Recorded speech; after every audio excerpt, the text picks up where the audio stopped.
What are you saying, people? Is another episode of the social worker and the mentor. You can see, guys, it's new settings. You know, we've got a nice kind of different feel.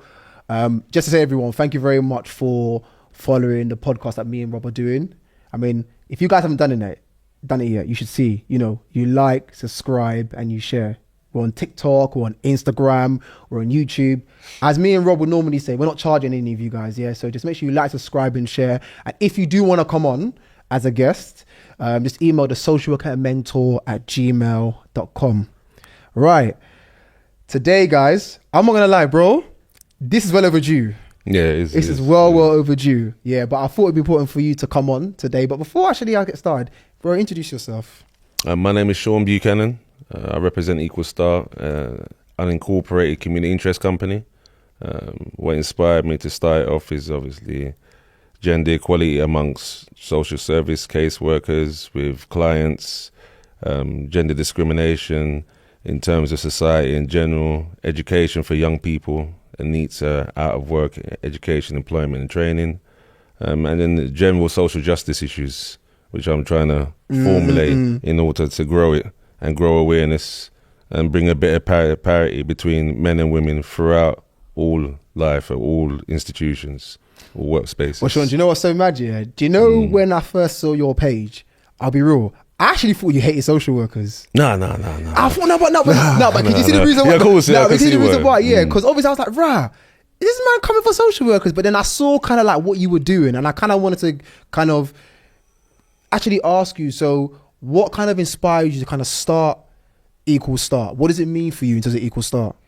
Well, as you know, in today, we have these, especially like say in your profession, there's a lot of dads that are upset with the caseloads in terms of having contact with their children, combined with CAFCAS and the family court service. Yeah. So I wanted to raise awareness and eventually build a regulator and a watchdog that allows dads to be in the decision-making process, but with executive powers, not consultation. Yeah. Because anyone can ask their opinion and appear to be, oh, we're being fair and allowing to have people a space to speak. But I said, what they lack is agency. So they're going there to listen. For instance, I have this case. Yeah. This child is at risk, child protection issues, safeguarding. I want this to happen. And they'd be like, well, we'll have to do a report.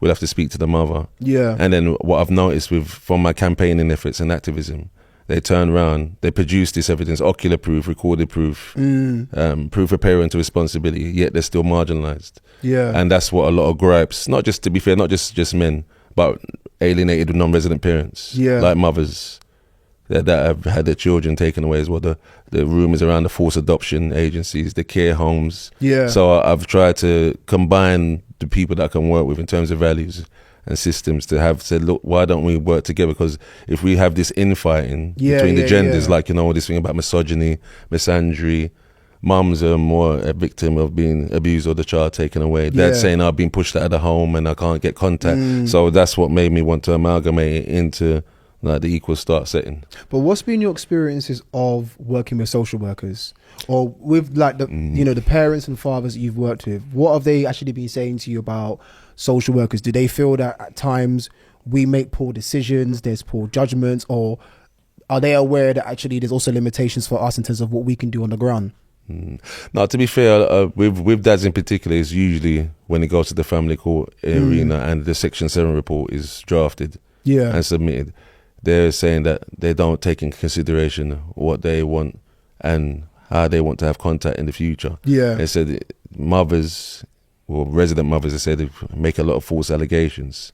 Now, when I speak to the women now, they said, well, they're lying. They're making false allegations. Yeah. And they're trying to abuse them through the judicial process. Right. With family courts by constantly trying to escalate things. They said, oh, she's not let me see them, so I want to slap in another court order.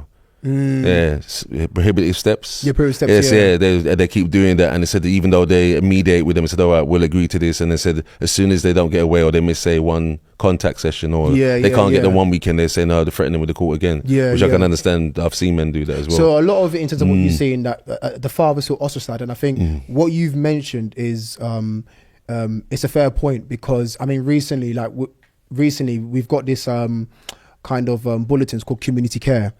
And they recently came out and were saying that actually a lot of fathers really feel that social workers within our own practice, that we're not always giving them an opportunity. We're not seeing them enough. We're not taking on board their views, because ultimately we know when it comes to parental responsibility that mothers are the ones who would acquire PR straight away, and a lot of fathers, say if they're not on the birth certificate or they are on the birth certificate, do feel that actually if there's a situation when it comes into contention where it comes to making decisions for their child or trying to get access, that actually as social workers we're not doing enough to kind of explore with them their views.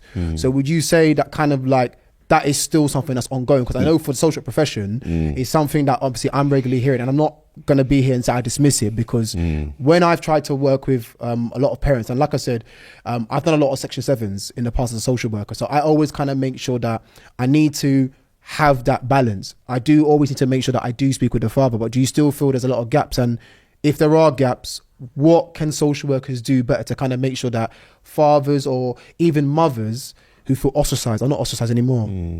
Well, I think in terms of men and women, there has to be more face-to-face engagement, and they'll have to meet with them more regularly when they're having disputes.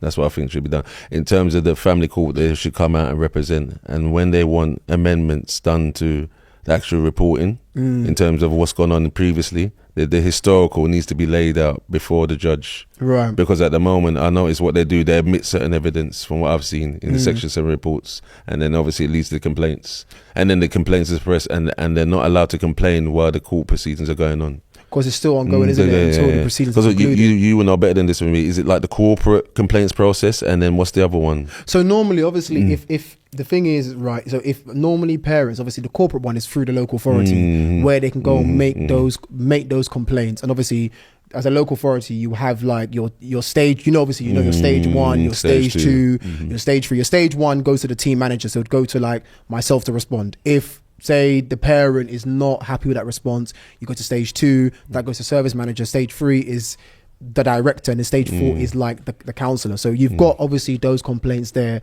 and the procedures that obviously have to make sure that we're following. We have to actually meet them in the right time scope. But I get what you're saying in terms of how a lot of parents feel. Do you feel that it's a training issue on our part? Now, to be fair, from what I've seen, the training in terms of theory and paperwork is very good. Like, for instance, when I had an issue with child services in the area that I live in, what they had was a father engagement kind of program. Yeah. And on paper said this looked fantastic. They had an email line, phone line that you could contact and ring in. Where I'm from, it was disbanded. It was just like a empty vessel. Yeah. So you could email it that you wouldn't hear anything for months, and then eventually they said they closed it down because of funding, right? And they couldn't staff it. So I said that's crazy, because what happens now is when dads are trying to be amenable and engage with the process and not go rogue or take the matter into their own hands and become vigilantes, they've got no recourse. So I said, what do you think that does to them mentally?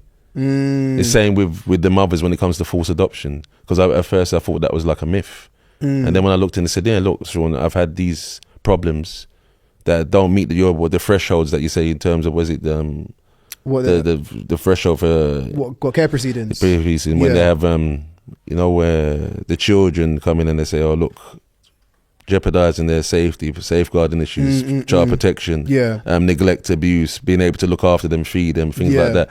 Said, if that's the case and they're not meeting them thresholds, why is there not a consideration of a change of residency?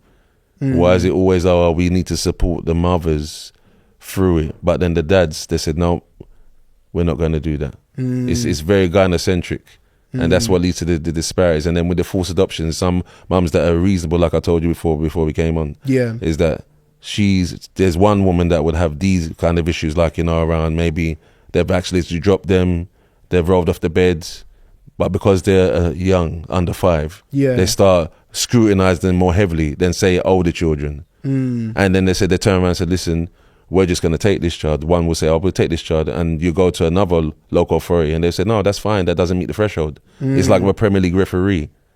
You got different interpretations, you go to different areas and say, wait a minute, if this is a standardized process where you've got these issues, why has this person kept their child and the other person hasn't? But I'd say, Sean, because as what you said, I think local authorities, as much as you know, if we're looking at London, different local authorities, I think our thresholds are all different in terms of how we make decisions on cases.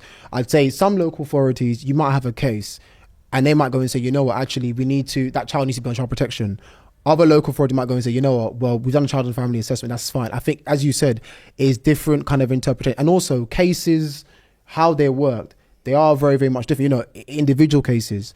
But I think on what you said, you're right. I think we've got our guidance, but like I said, the thresholds are different and how we work. And also it depends on that kind of social worker. That, you know, a social worker might go and see a case, they might go and see a child or young person and say, this is my assessment. But somebody else might go and say, this is my assessment. Completely different, you know what I mean? But I was going to ask you, because you made a point about the adoptions and different thresholds and the perception. Because obviously I've seen a lot of the work that you've done, obviously the Zooms. And I want to ask, because I kind of feel as though, obviously the purpose of why I do this podcast with Rob is because I'm trying to change the perception of social work. And sometimes on social media, I see a lot of things about social workers and stuff that's gone on case. And I'm like, that's not true, you know. There's certain things that I'm seeing on social media, I'm like, nah, but it wouldn't work that way. Do you know what I mean? But do you think the perception of social work does need to change? Yeah, it does. It does. But to be fair, mediums like this is a good way for people to see, oh, they're actually human beings and they have their own struggles. Because the way in the community base where I'm from, they say, oh, they're like the devil.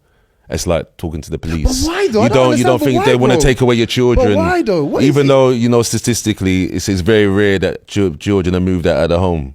But why is that? Why is that perception still there? Because the media, and obviously when they have friends that are vulnerable, especially people that are in poverty situations, they turn around and say, look, I know this person that lived near me, they've lost their child, or they've been forced into adoption, or someone's reported me. Sometimes it's vindictive. It's not genuine, but the scrutiny makes them start being fearful.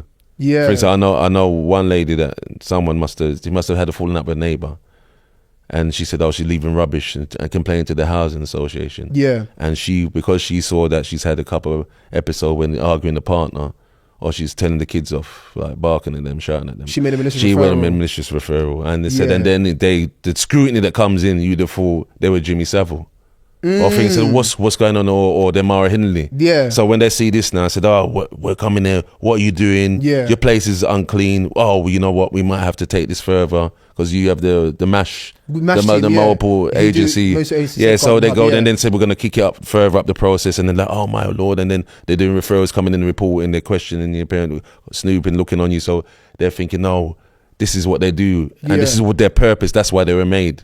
They're not thinking, oh, we've got them on it just to be safe and make sure that the children are all right, which I can understand, because there's a disparity, especially in our community. The disparity when it comes to that's what I was going to say, Sean. Because I think Europeans and minorities. Like I said, particularly in our community as well, I do find that there is a disparity in terms of social workers and how we're perceived, and that's the reason why doing this podcast, being a black man as well, I'm trying to also, and having discussions with you like this, is being able to kind of say to the community, right, you've got social workers, who are from our community, who are actually in these spaces. And it's kind of like trying to educate us to actually know we don't just come in and take children away, but actually there's times about there's genuine safeguarding concerns. We actually, Sean, have to actually come in and be involved, because we've got a referral. And I've always said, Sean, to families that I've worked with, and I think people don't always get it.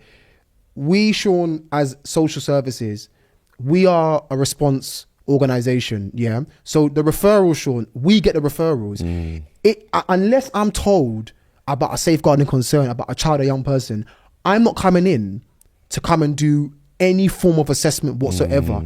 But if I get a referral from a professional, even members of the public make referrals, then yes, of course, it will go through to our MASH team. Then we have to assess, all right, cool, is it a red? Do we need to go out imminently? Is it an assessment? Or can we just close it? Is it a green? So I think also within our community as well, is like, that's what I'm kind of trying to raise awareness that, I'm not going to come in and try and whip your child out, but there's certain levels of concerns that we are going to get.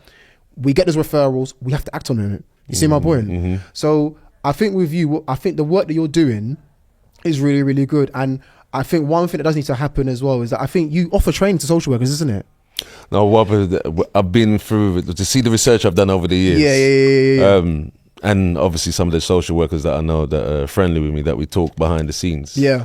I said, what would you recommend in terms of improving, That's like, say, the saying, image of social services? I said, what I told them, I said, look, there's a lot of statistics around forced adoption, that some of it is misinformation. This is it, I said, so what we need to do is find a kind of union in terms of public relations to make sure that it's true. I said, and I can do some of the research. So what I used to do is some of like the frontline case workers, they don't know the stuff around the Department of Education. They don't know in terms of total complaints. Like, for instance, I showed one of them the other day. I said, look, last year there was a 7% increase in complaints to Social Work England. Yeah. And funny enough, it was the community bulletin. So I said, look, and it said these things you can find out, but they didn't know. Because they said, the way I'm in the thick of it, Sean. So I wouldn't know stuff like that. Yeah. So I said, you got to realize, I said, look, even the amount of female caseworkers within child services, said the last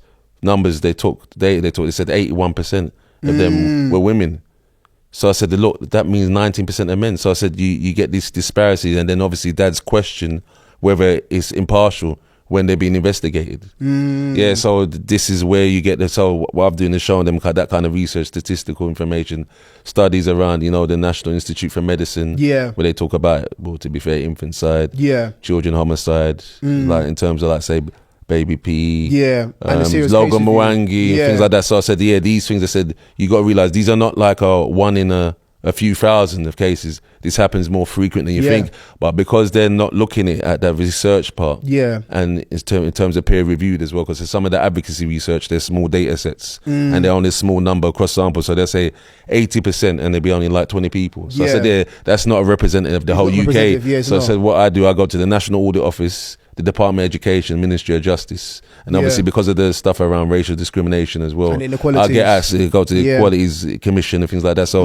I get a bit of all that, I compile it all together in like a kind of dossier, and then I show them. Or when we have conversations outside off screen, and say, look, this is what's going on.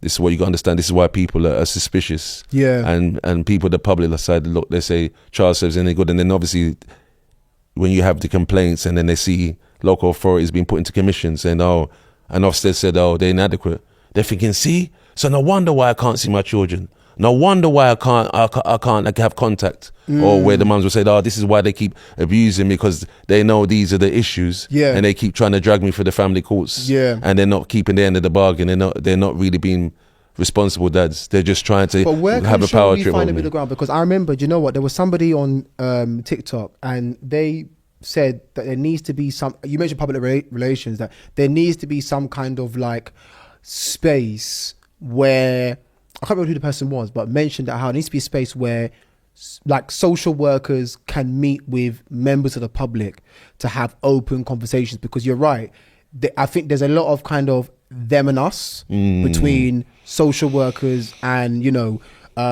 not even just the parents are working with, but just social workers and the public. So if in an ideal world, how do you think that could work to kind of make sure that you've got a forum where you've got qualified social workers, whereby they might not need to go and say where they work, but can just have honest conversation with the public to go and say, look, we want to build better relationships with you. What do you think would be the answer? I think you need more resources, because I've mentioned that in the areas that I've worked in, and they said that we don't have time for that, Sean. Our caseloads are too big, we're swamped. So I know some of them said they've got like up to 35 children they're looking at, and then some in the good local authorities, they're saying it's only 14, 15.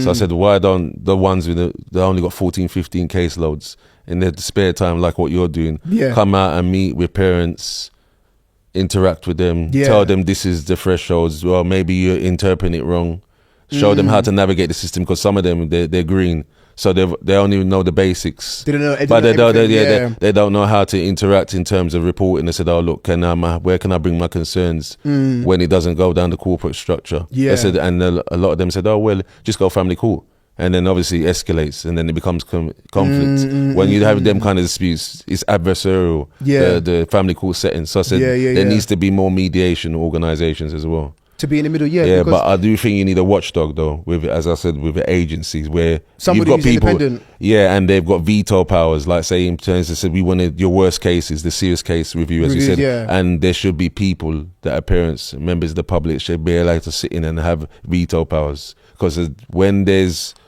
people marking their own homework and you've got people coming and say, oh, look, we don't want to look like it's a disaster and we've made a serious error.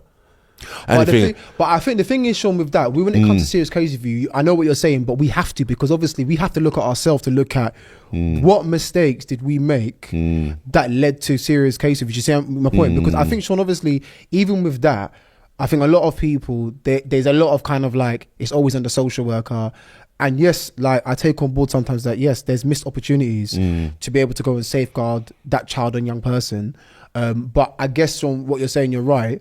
You know, potentially, but also I think we have to also look in-house, and that's how I get what you're saying about the watchdog, but I think we have to look in-house because it's about what did we do as that corporate parent to kind of, what could we have done for the child to stay alive? Do you know what I mean? But if what you said was to happen in Watchdog, what would the Watchdog actually do separately from us that we would do differently? Or that well, for me, it's the case of independence, and then they don't think that, oh, it's just people covering their backsides. Because as they say, remember I said about marking your own homework? Yeah. If I turn around and do an exam, and I said, oh, I've got the marking scheme, and I might have failed there, I said, just add that one on, make sure I pass. Yeah. That's what is, to be fair, it's not just child services, social services, it's a lot of professions where you've got the kind of institution, there's no real oversight, and it's kind of in the background, it's not very transparent. I know you have to have data protection, so you can't have everything in the public realm because it leads to abuse of power and people with vigilante attacks and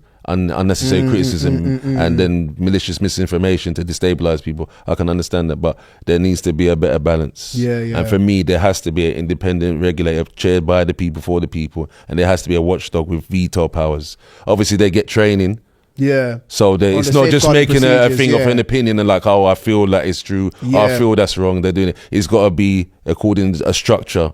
Procedural structure to say, listen, you've missed that, so this is what we're going to do. We're going to maintain the resident parent keeping the child, or we're going to move residency if the other parent wants them. There's none of this, oh, well, you know, we'll go to family courts, we have to do the 2 years maybe on average case, and then they think, oh, in one time the non-resident parents alienated in that time, and then they're allowed to be the resident parent to be able to speak to them and bias them against the other parent, and by that time there's relationship breakdown, and like you said, years later you can't, it's so long, so a new social worker comes in, they can't really repair it, and they can't manage what's gone on before, so they, like you said, the early intervention is needed, and the early intervention needs to have for me a watchdog and a regulator just to make sure it doesn't develop, especially when there's actually ocular and recorded proof of abuse or rogue social working.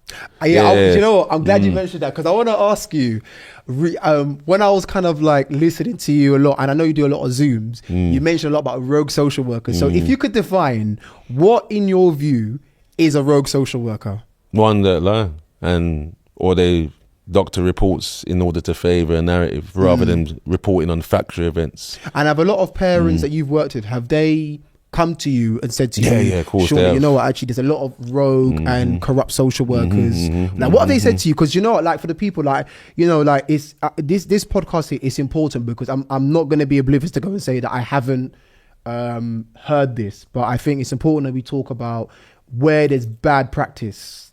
So what have they said to you, Sean, in terms of like bad practice, what they've seen from social workers? With dads, they said, usually with the Section 7 reports, they say they don't put everything within the document, and they tell them to go to family court. So there's certain things that they omit from the Section 7? And it's not a case of just rumour. They've shown me, when I said, oh, look, have you kept a record? Because I said, what I would do, I'd keep a dossier if these kind of behaviours carry on, just to protect yourself. So it's not a case of he said, she said. You got proof. They've done that, and they've still had a bad outcome. Or they've had caseworkers that turn around and said, listen, we don't care what you say, you're not the non-resident parent, and we're here to support the resident parent to make sure they can maintain the child. And some of them have recorded it, but they're not allowed to put it into court, family court, because they said it's inadmissible and it's basically like entrapment. So all they can do is transcribe it, and a lot of time they can say, oh, well, you know, we lost that maladministration, oh, we're not going to put that in the Section 7 report, especially if it's a gender bias situation where, to be fair, what I've seen, there's quite a bit of misandry. Could you elaborate a bit more? And there's misogyny as well in amongst the caseworkers. You get ones that are gynocentric, that want to help women no matter the cost, the mothers of women no matter the cost, and then you got the ones that are, you know, hateful, or women where they make malicious accusations. But the disparity is usually is that the fathers get, as you know, 90% of women get this full custody or residency of the children. So the men that don't, and they've had proof to say, listen, I should maybe be considered as a resident parent, they're dissatisfied. But what do you think that's experience based on? Because I know when me and Rob did the episode before, in terms of male social workers, Rob actually mentioned and said that he does feel there needs to be a lot more men. Most definitely. In social work. Yeah. You know, what's your view on that? Yeah, no, you know, that's our first contact. There must be more men. Because you were surprised, innit? Yeah, I was shocked because where I'm from in South London, you don't really see much brothers and sisters from our background in social work. Yeah, especially black men. And Asian men, it's a rare. They said, "Oh, what's wrong with them?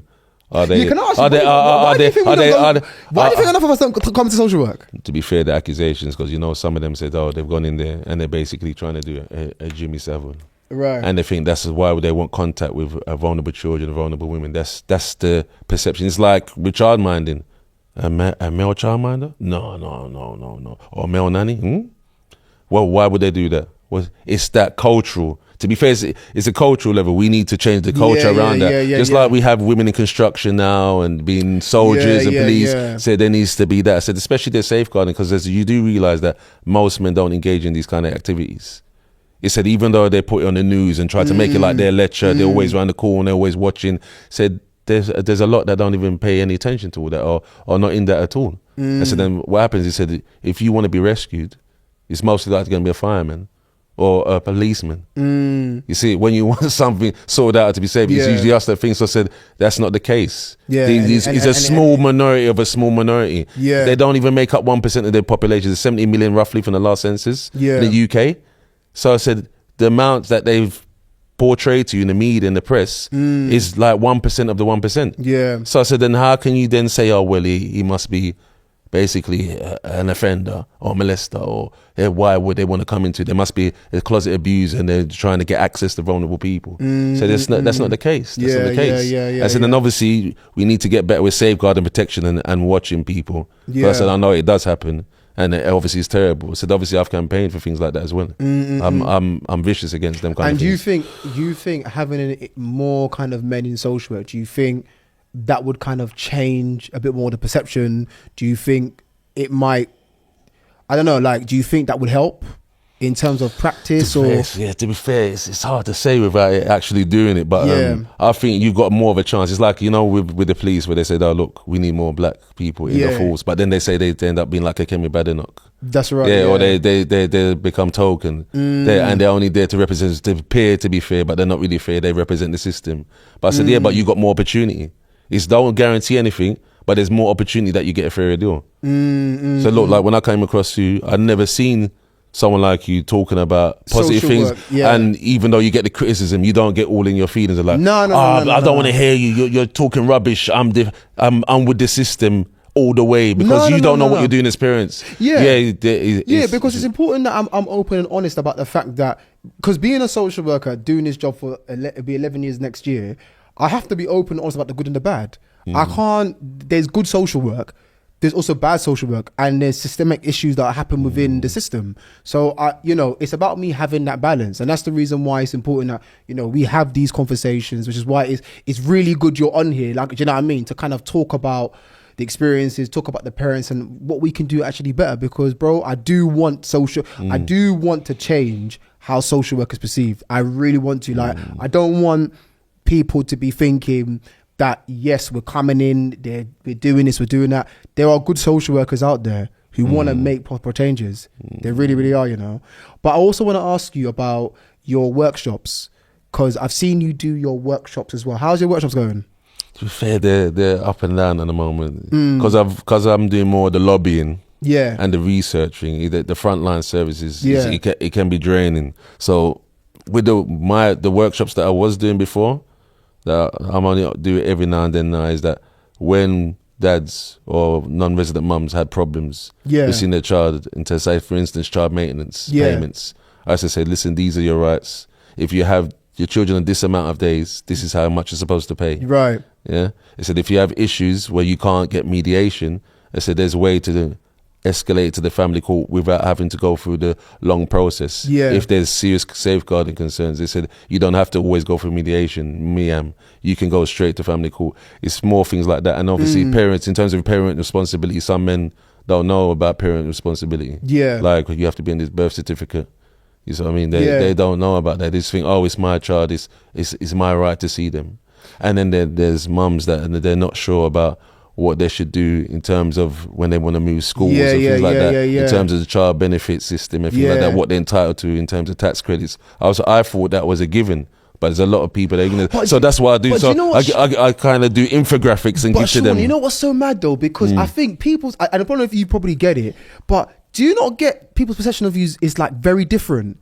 Like, because you think equal start. I think a lot of people think you're just pro father, and it's like you're both parents. Yeah. Do you get that a lot in it? Yeah, I do. But I can understand because I'm a man, and obviously, even though I say equal start, they said, oh, a lot of the people that complain to you, that come on, that you talk to when you're on the thing, is men. But I said, yeah, but I always welcome women on board because otherwise you become insular. Yeah. So I said you need to have the other side. So I said that obviously I've got a mum and dad. Yeah. So obviously, in order for us to get along, that's the imperative thing. In order to get along, even at a cultural level, society, men and women have to operate together. It's the biggest split, even more than nations and ethnicity. Yeah. You have to think, because otherwise we won't survive. Within 100 years, we'll be gone. Yeah. So there has to be a better union and understanding of how we are in order to make together. That's what I like, because like I said, when I've gone onto your page and it's like I've seen some of the comments and I'm like, no, but he's equal start. It's for parents. You're not ostracizing mothers. Equal start is for parents. You're working with mothers and you're working with fathers as well. You're trying to get them to a point whereby if, say, for example, they're having any issues or they're having any issues with social workers or the local authority, you're actually trying to upskill them and educate them. And I think that's the part that people because that saves money, because with the education you don't have to go solicitors, you don't have to go family court, and then obviously you can have better interpersonal relationships, and that's why you see the explosion on social media where you've got things like tonight's conversation where they said, oh, men and women, come have a drink, have a meal, we'll talk about your dilemmas. And then say, listen, because we're operating on a principle base, not on a bias, cultural bias or ideology. We're saying, you're wrong for doing that, mister. And Mrs., you're wrong for doing that. This. And you need to find a way to come together. So you got to take accountability. See, that's why you get these buzzwords now, because it's an attempt to try and improve the relationships. So you don't have to go down like, I'm going family court. Oh, you upset me. You're taking my children. Do you know what, Sean, is so mad? I agree with you, because Sean, do you know what? There's so many cases I worked as a social worker where sometimes, like, I'll be real, I've kind of felt like I'm the middleman, whereby mum's telling me this about dad's telling me this about mum. And you know what? I mean, the mediation services, I'll be honest with you. I mean, I know Rob's got his view where he's going to say that they're not good, they're not great. And sometimes I've tried to sometimes get the parents to like sit with me on Zoom. So I said, look, mum and dad, look, I will actually be the middle person as a social worker. I just want to get you both on Zoom. Let's have a conversation. Let's talk about it, because you've got technology, it's around. Exactly. Let's have a Teams meeting. Let's talk about how we can work to get you guys to have mediation, whereby actually it doesn't need to go into court. Because I've said to parents before, look, me writing a Section 7, I'm writing about the both of you. And there's going to be things that, mum, you're not going to like what I've written. Dad, you're not going to like what I've written. And I really want to avoid that. And I think you're right. It's basically on your team. Let's give you both an equal start, equal opportunity, where there's fairness, where actually we don't need to go and escalate it. Yeah, exactly. Do you know what I'm trying to say? So I really love like what you do. And I do think people, just to say, with what Sean is doing, I do really want you to make sure you follow him, because I think there is a lot of misconception about what Sean does. Sean is equal start. It's for both parents. It's for men. It's for women. He's doing a lot of work with social workers. He's doing workshops for parents, where if you've got any issues, he is educating people. He's got the pie charts. He does a lot of research. So like whatever conception you've got of him, I just go onto the page. I've got to say it. Go onto the page, innit? And follow it properly in terms of what he does. Do you know what I mean? Because he's doing brilliant work. And Sean, I want to ask you one thing here. Me and you have always spoken about reform in social work here. I agree. I think the system needs a big overhaul. What do you think needs to change overall? Because to me, you got to take everything down and rebuild it.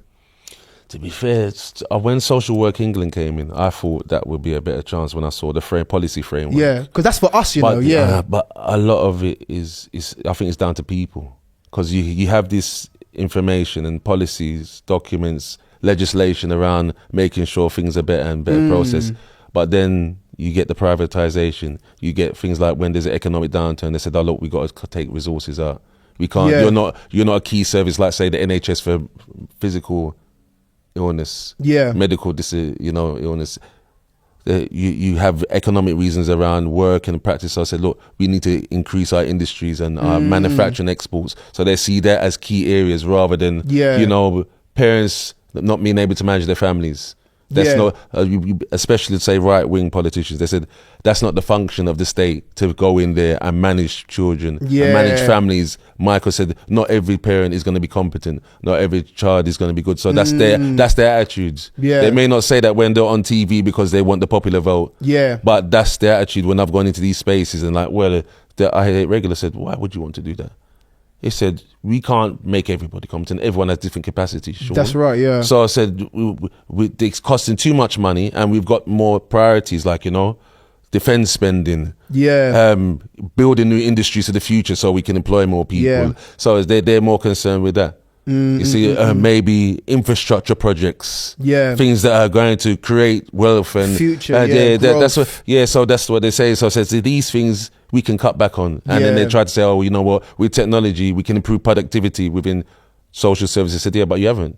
David Cameron came in in 2010. Yeah, and then when he set up this big society where he's subcontracting out to organizations similar to myself but more official. Yeah. I said, oh, you can do this. And they said, but maybe they've never worked in it and they've had no training. Yeah. So because they've got a passion for it, don't mean that they have the skill for it. That's right. And this is where you get the neglect and obviously the problems with the service delivery. So I said, then it has to be, you have to resource. Yeah. Said, yes, you have to improve through productivity and technology. So you can have to resource. But you have to resource it. And so then the money that you're feeling is like a straw on the camel's back, like a stick in a dam, or a sticking plaster of an artery wound.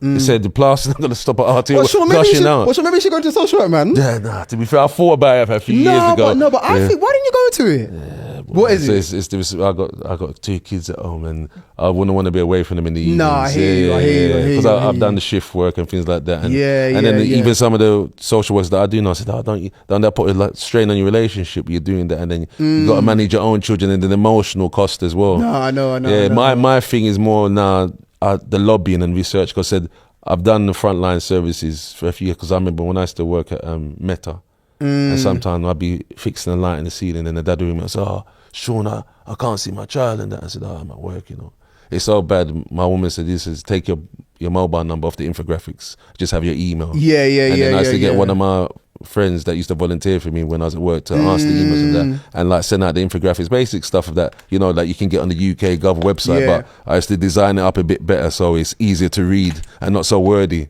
and it's compiled into a shorter form that anyone can read. I used to say just send them that out, or signpost them for somewhere else. To the citizens advice, things like that. So that's what I used to do, but it became a lot. That's why I took my mobile number off of the infographic. Because I said, imagine you're at the COVID. That's why I find amazing how you've kept yourself fresh and together mentally. Because I've seen a lot of people that are like this. Bruv, it's not easy, It's not easy. But Sean, where do you want to take Equal Start? How far do you want to take it? If I had the money and the time and resources, I'd like to be like a community benefit society. Yeah. Yeah, where we come in, not kind of like a community interest company, but bigger, so where we can make private revenue to fund it. Because that's the thing, with a lot of our organisations at my level, it's cap in hand stuff. Like for instance, in the summer. How many of you is there? To be fair, there's 4 of us. It's 4 of you. But to be fair, to be fair, the rest of them are volunteers. But what I've been doing recently is that through, a thing called the Giving Lab? No, what's the Giving Lab? It's like an organisation that funds ethnic minority BAME candidates that work in like kind of activist, social justice, community interest groups. And what they do, if you run short-term projects, they give you a little money. So over the last couple of years, I've gone through the Giving Lab Okay. Which is connected to funny enough to the guys at Thomas Foundation. Oh, okay. Yeah, so they give, you know, is a lot, to be fair, some of it is guilt money, because before I didn't realise that in the 19th century, they used to do grave digging. And they used to tell people that, oh, we'll bury your family if you come and work for free. But they would charge them to bury their family. Right. So and then obviously there are links to the slave trade and things like that. They're thinking, oh, you know, the progressives, the liberals are like, oh, listen, it's a bit guilty, it's a bit of it's flames. So we want to be seen that we're giving back and we're trying to support people that are disadvantaged. So when you're unincorporated, you can go to them and say, listen, what projects do you have? I think I can run that project. Or you give the idea and they said, we'll fund you short term. But what I noticed with those kind of spaces, in terms of sustainability, is not very good. Okay. So I said the only way we can get around that is if we start doing private events. But that's good though, Sean. It's good what you're doing now. So, Sean, where can the people find you, man? Oh, to be fair, you can find me on Instagram, Facebook. I haven't got an official website for this yet, but you can direct message me, and I've got a little kind of contact with email where you can email me suggestions or questions about what I do, and I can send out infographics around things about welfare, child maintenance, family court appraisals, because I was self-represented when I went to court for my eldest son. I created a dossier, and the solicitor and the judge gave me a court bundle structure, so they sent me what to do step by step. So once I'd done that a couple of times, I kind of became more favourite, even though I have no formal training with it. I knew exactly what they're looking for in terms of presentation. So I've passed on my knowledge over the years to anyone that is going to challenge family court service and going to get residency and for children's services. To show them step by step what they can do to make themselves more amenable and give them the best opportunity, either to change residency, gain residency, or to maintain residency. So I think, Sean, what you're doing, and Sean, do you know what I mean? I really hope with this work that you continue to do it, and also I just hope that, you know, we can work together and continue to build better relationships between organizations like yourselves, and also with like the parents that we're working with, you know. So honestly, guys, like, just Sean, keep doing what you're doing. I really hope you grow. I'm trying. Really hope you grow. What's next for you next year? What, with Equal Star? Yeah. To be fair, I want to do the events. Because you see, like the one I told you about tonight's conversation. Yeah. Because of the lack of funding when you're unincorporated, I've been trying to find a way where I can fund it through, you know, private revenue. So for me, I want to eventually do membership, subscription. You see, like what you're doing with social media on YouTube. There's an affiliate marketing program where you can get services and products that are connected to the industry. And they said, oh, if they go through your medium, you can fund it like that. And you got things like super chats on YouTube where people donate and things like that. So I've been trying to increase that kind of activity, and then eventually have membership. Where, you know, like how you've got the social work England, you have to pay them £9 a year. £9, So that, ideally, in the ideal world, I don't know if I'll get there, but that would be good. So because then the membership then will fund the campaign work that we do and the lobbying. Because a lot of government, as you've seen with when they come in there and they have these big corporates, oh, we'll donate you 5 million.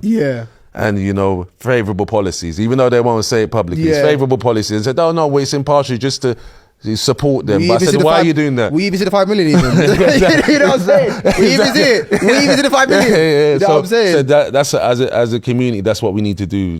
We used to innovate. Yes, we can get central government funding, local authority funding, but it's never sustainable. So we got to find a way how to build our own thing through private enterprise. And that's what I'd like to do eventually. And hopefully next year will be the further step towards the website, membership, obviously maybe merchandise as well. No, definitely.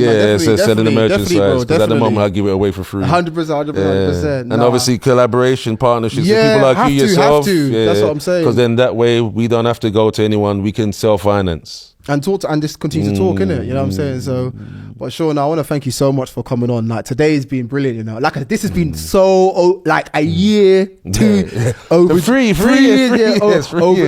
you know. So I'm really happy you came. So thank you so much for coming on today. Honestly, really appreciate it. It's a pleasure. Guys, you know where to follow Sean. Equal Start campaign, Equal Start for parents. But you know where myself and Robert are at. You know, on TikTok, Instagram, YouTube, and you know what to do? You like, subscribe, and you share. Thank you very much, guys.